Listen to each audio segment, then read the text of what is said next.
Plots for sale at Dhargal, just 5 kilometers from Mopa Airport. Plots ranging from 230 to 300 square meters, starting from rupees 15 to 17,000 only. Call now. बोलो भारत माता की जय। बोलो भारत माता की जय। वंदे मातरम, वंदे मातरम, वंदे मातरम।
संपूर्ण देश आझादीचा अमृत महोत्सवानंतरचा अमृतकाल जो सुरू झालेला आहे त्याबद्दल सगळ्यांना इंडिपेंडन्स डेच्या हार्दिक शुभेच्छा.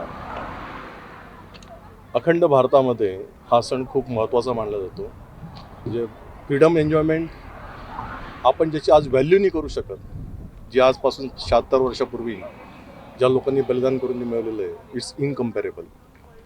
आणि आज सकाळी जे माननीय प्रधानमंत्र्यांनी जे भाषण केलं त्यातले 2 मेसेज खूप स्ट्रॉंग वाटले.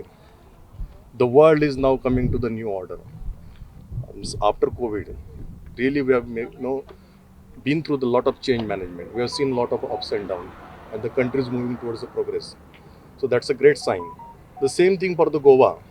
We are celebrating here the Independence Day with Goa Miles, and we also completed 5 years on the 6th of August.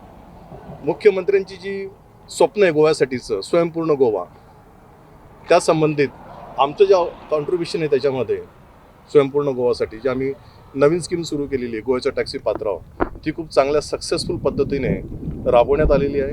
आतापर्यंत 150 लोकांना स्वबळावरती एंटरप्रेनर म्हणून उभं करण्यात आलेलं आहे की जे स्वतःचा उदरनिर्वाह त्याच्यावरती करू शकतात आणि इतर लोकांना पण सबळ करू शकतात.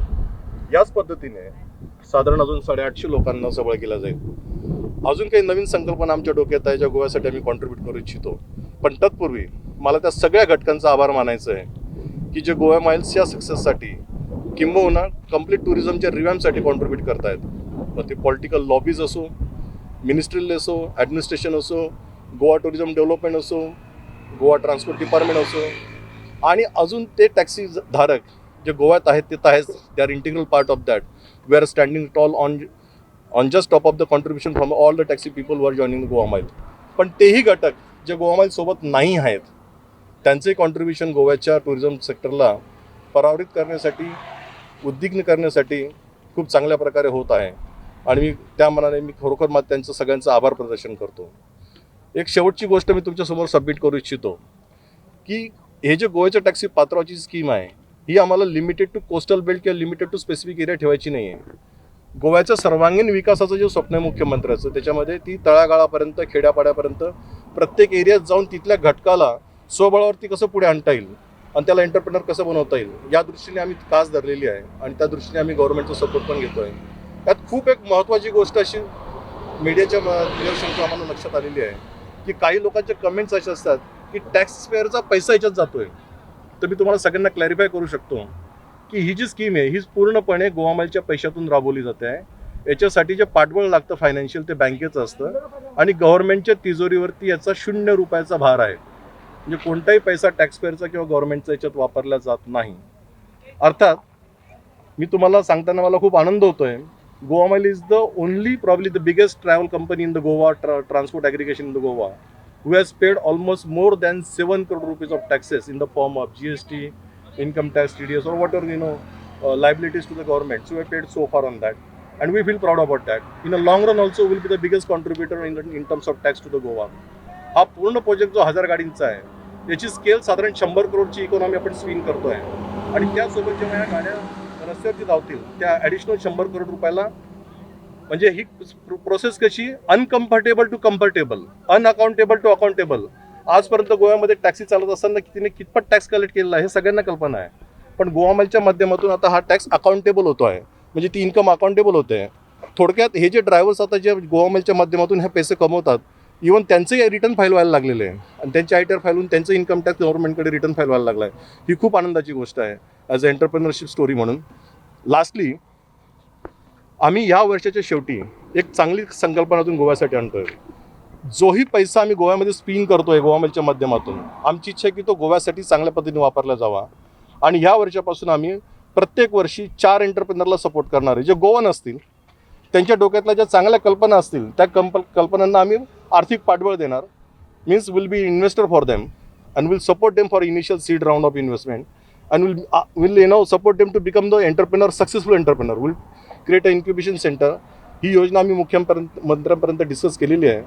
लवकरात लवकर तिच्यावरती अंमल राबवण्यात येईल. त्यांच्या मार्गदर्शनातून आणि ट्रान्सफॉर्मेशन मार्गदर्शनातून त्याचं प्रॅक्टिकलिटी तिला इम्प्लिमेंट केलं जाईल. Thank you so much. मल्टी मोड तुमचा ॲप काय मल्टी मॉडल ही एक अशी सुंदर संकल्पना आहे की कदाचित पूर्ण भारतामध्ये एखाद्या स्टेटने इम्प्लिमेंट करणं ही कदाचित पहिली गोष्ट असेल. जसं गोव्याच्या टॅक्सी पात्र ही पहिली संकल्पना आहे तसं स्टेट ट्रान्सपोर्टने इनिशिएट केलेली मल्टी मॉडल ही पहिली संकल्पना आहे. यात कोणताही गोवन किंवा टुरिस्ट जो गोव्यात आलेला आहे त्याला different scale of mode of transport available असतील आणि ते कशा पद्धतीने अवेलेबल असतील either single mode of transport auto rickshaw bikes buses किंवा टॅक्सी किंवा म्हणजे पायलट बाईकची गोष्ट करतोय मी किंवा कोर माईल कनेक्टिव्हिटीसाठी first mile could be on a taxi core mile could be on a bus last mile could be on a auto rickshaw म्हणजे मल्टिपल मोड ऑफ ट्रान्सपोर्ट त्याला अवेलेबल असेल जेणेकरून तो त्याची प्रवासाची किंमत वाचवू शकेल कम्फर्टेबली आपल्या घरी पोहोचू शकेल किंवा आपल्या डेस्टिनेशनला पोहोचू शकेल. What is the idea behind this Tiranga drive? So यातला एक खूप चांगला मेसेज आम्हाला सगळ्यांना पास करायचा आहे. Unity in diversity.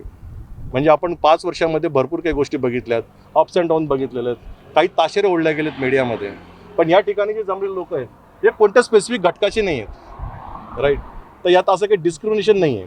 थोडक्यात ही लोक जेव्हा टुरिस्टला सोबत घेऊन फिरतात त्याच्यामध्ये कधी असं बघितलं जात नाही की हा कोण आहे गाडीत बसणारा कोण आहे याला कुठं जायचं आहे विनाकारणचे प्रश्न इतर शहरांमध्ये विचारले जातात किंवा इतर ठिकाणी विचारला जातात ते टुरिस्टला विचारला जात नाही. सो झिरो डिस्क्रिमिनेशन सर्व्हिस ज्याला आपण म्हणू शकतो हा त्यातला मेसेज आम्हाला सगळ्यांपर्यंत पोहोचू शकतो की हे एकत्रितपणे किती चांगलं काम पुढे जाऊ शकतं आणि 5 वर्षाची खूप ग्रँड सक्सेस आहे